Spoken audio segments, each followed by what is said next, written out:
ये चंद चीजें ऐसी हैं जिन्हें मिलाकर खाने से आपकी तबीयत गुस्से में कहीं इधर उधर निकल सकती है, लिहाजा इन्हें मिलाकर खाने से परहेज किया जाए। नंबर 1, अमरूद, तरबूज और पानी।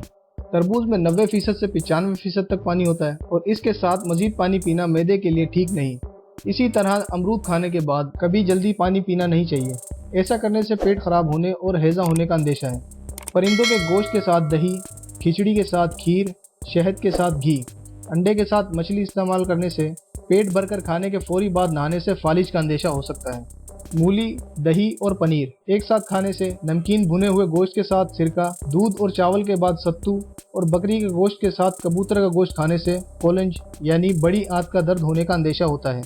खरबूजा, लहसुन और शहद एक साथ खाने से, दूध के साथ तुरश यानी खट्टी अशिया खाने से, चावल के साथ सिरका, गोश्त के साथ शहद या दूध, खरबूजे और मूली के साथ दही, कबूतर के गोश्त के साथ प्याज और लहसुन और चकोर के गोश्त के साथ पनीर खाने से पेट और मैदे की खराबी पैदा होती है।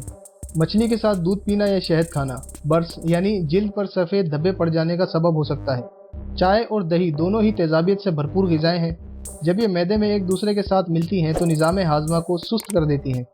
इसी तरह दही और खट्टे फल मिलाकर खाना जिस्मानी नशोनुमा के लिए मुज़र यानी नुकसानदेह है। गर्मा गर्म चाय वगैरह पीने या कोई और गर्म चीज़ खाने के फौरी बाद ठंडे मशरूब पीना दांतों के लिए नुकसानदेह है, जो कि मैं ज़ाती तौर पर खुद मुशाहिदा कर चुका हूँ और अपना नुकसान कर चुका हूँ।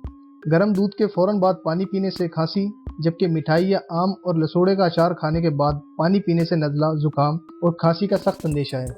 मुसलसल और बहुत ज़्यादा प्याज खाने से चेहरे पर छाइयाँ पड़ने का अंदेशा होता है। अल्लाह पाक हमें अपनी सेहत की हिफाजत करने की तौफीक अता फरमाए, आमीन। वीडियो देखने का बहुत शुक्रिया। अल्लाह हाफिज़।